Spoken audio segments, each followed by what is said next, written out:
এই গরমে রান্নাটা অনেক বেশি প্যারা, তার উপর যদি চিন্তা ভাবনা করে রান্না করতে হয় কি প্রিয় কি অপ্রিয় কি পছন্দ সেই সব ভাবতে গেলেই তো রান্না করতে আরও বেশি সময় লেগে যাবে। তো যাই হোক, না ভেবে না চিন্তে হুট করে কি রান্না করলাম, আর যে দুটো রান্না করেছি জামাই কেন অপছন্দ করলো সব কিছুই থাকবে এই ভিডিওতে। আসসালামু আলাইকুম, সবাই কেমন আছেন? আই হোপ সবাই ভালো আছেন, আলহামদুলিল্লাহ আমরাও ভালো আছি। প্রতিদিনের মতো আবারও নতুন একটা ব্লগ নিয়ে চলে আসলাম। আশা করছি আজকের ব্লগটা আপনাদের কাছে ভালো লাগবে, তো স্কিপ না করে শেষ পর্যন্ত দেখার অনুরোধ রইল। তো বিকেলবেলা একটু নাস্তা রেডি করে নিয়েছি, অনেক বেশি গরম ছিল তাই এখানে তরমুজ কেটে নিয়েছি, মালটা, আর সঙ্গে আমার প্রিয় চানাচুর, আর ছিল হচ্ছে চিড়ার মোয়া। তো যাই হোক, বিকেলের নাস্তা শেষ করে নিয়েছি। তারপরের দিন দুপুরবেলা আমি রান্নাবান্না শুরু করে দিয়েছি। তো এই তো দেখতেই পাচ্ছেন, মাছের মধ্যে লবণ হলুদ মাখিয়ে তারপরে আমি মাছগুলোকে ভেজে নিচ্ছি। আসলে মাছগুলো দেখে কি মাছ মনে হচ্ছে, মনে হচ্ছে কই মাছ বা তেলাপিয়া। হ্যাঁ, এই দুটোর মধ্যেই তো একটাই হবে, দেখেই তো বোঝা যাচ্ছে তাই না, তেলাপিয়া মাছ। আর হচ্ছে আমাদের এই সংসার লাইফে প্রথমবার আপনাদের ভাইয়া এই তেলাপিয়া মাছ নিয়ে এসেছে। সেটার পিছনেও কারণ আছে, যে আমি ওর সাথে গিয়েছিলাম বাজারে, গিয়ে যা দেখি যে ভালো মাছ নেই সঙ্গে, তাই ভাবলাম যে তেলাপিয়া মাছটাই নেই। ও নিতে চাচ্ছিল না, আমি জোর করে নিয়েছি।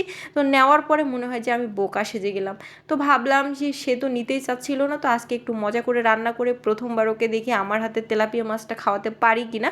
তো যাই হোক, মাছটাকে আমি খুব সুন্দর করে আগে ভেজে নিয়েছি, তারপরে এখানে মরিচ পেঁয়াজ যা যা মশলা দেওয়া দরকার সব কিছু দিয়ে খুব ভালো করে কষিয়ে নিচ্ছি।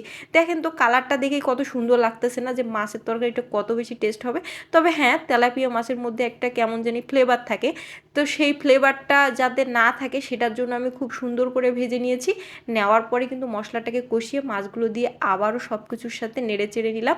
তারপরে পরিমাণ মতো পানি দিয়ে দিলাম। এখন আমি মাছটাকে এই পানির মধ্যে খুব সুন্দর করে রান্না করে নেব। এত ভালো করে রান্না করার পরও আমার জামাইয়ের মুখে এই খাবার রুচিতে বাঁধলো। চিন্তা করেন, ভাবা যায় এই রান্নাটা করতে কি কম কষ্ট হয়েছে এই গরমের মধ্যে? কিন্তু কে শুনে কার কথা। আমি তো ভাবছি যে হয়তো বা সে এমনিতেই বলতেছে এই মাছ খায় না, সব যেহেতু খায় এটাও খাবে, এমনিতেই হয়তো বলছে। কিন্তু না বাবা, সত্যি সত্যি বিপদে পড়ে গেলাম। আমার কিন্তু মাছ রান্নাটা পুরোপুরি কমপ্লিট, তো দেখতেই পাচ্ছেন মাছটা কত সুন্দর লাগতেছে, সত্যি অনেক বেশি টেস্ট হয়েছিল। কিন্তু আমার জামাই এটা মাছ খায়নি। তো যাই হোক, এখন আমি আর একটা রান্না শুরু করে দিয়েছি। এমন মাথায় যে ভূত চাপছে যে জামাই আমার তেলাপিয়া মাছ খায় না, সাথে তো বুটের ডালও খায় না। আর সেদিন আমি কি রান্না করব বুঝতে না পেরে বুটের ডালটাও রান্না করেছি। মানে কি যে করি, মাঝে মাঝে নিজের উপর নিজেরই রাগ লাগে। তো যাই হোক, যেমন না বুঝে না শুনে রান্না করেছি তেমন কষ্টও আমার করতে হবে পরে। কি কষ্ট করেছি সেটাও আপনাদের সঙ্গে শেয়ার করব। তো যাই হোক, বুটের ডালগুলোকে আগে আমি সিদ্ধ করে নিয়েছি, তারপরে এই তো মশলাগুলোকে খুব ভালো করে কষিয়ে নিচ্ছি। মানে মাংস রান্না করার জন্য যা যা মশলা দিতে হয় সব কিছু দিয়ে খুব ভালো করে কষিয়ে নিয়েছি। আর নতুন পটল বের হয়েছিল তখন, সেই পটল একটা দিয়ে দিয়েছি, সঙ্গে আলু দিয়ে খুব ভালো করে এগুলোকে আমি কষিয়ে নিব। এটা ভালো করে কষানো কমপ্লিট করার জন্য আমি আরেকটু পানি দিয়ে দিলাম, আর এই পানির মধ্যেই কিন্তু আলু আর পটলটা খুব সুন্দর করে সিদ্ধ হয়ে যাবে। তারপর ঢাকনা দিয়ে দিয়েছিলাম, আর এর মধ্যে কিন্তু আলু আর পটলটা অনেকটাই সিদ্ধ হয়ে গেছে। এখন আমি নেড়ে চেড়ে কষিয়ে নিচ্ছি। আর তারপরে এই যে সিদ্ধ করে রাখা বুটের ডালগুলো দিয়ে দিলাম। দেওয়ার পরে সব কিছুকে আবারও ভালো করে কষিয়ে নিব। আসলে এই বুটের ডালটা না আমার অনেক বেশি ভালো লাগে, কিন্তু আপনাদের ভাইয়া এই ডালটা পছন্দ করে না। আর আমি জেনে বুঝে আজকে দুটো রান্নাই করেছি তার অপছন্দ।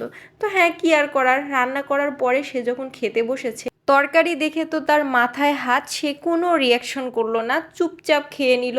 আর তার খাওয়ার স্টাইলে বলে দিল যে আজকের তরকারি তার পছন্দ হয়নি।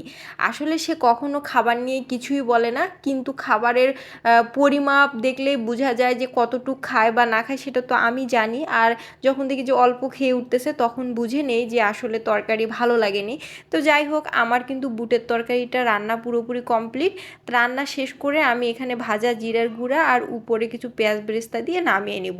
তারপর তার জন্য আবার এক্সট্রা করে রাতের বেলা আমাকে ডিম ভাজি করতে হয়েছে, সঙ্গে বেগুন ভাজি, কারণ এই দুটো তার অনেক বেশি পছন্দ।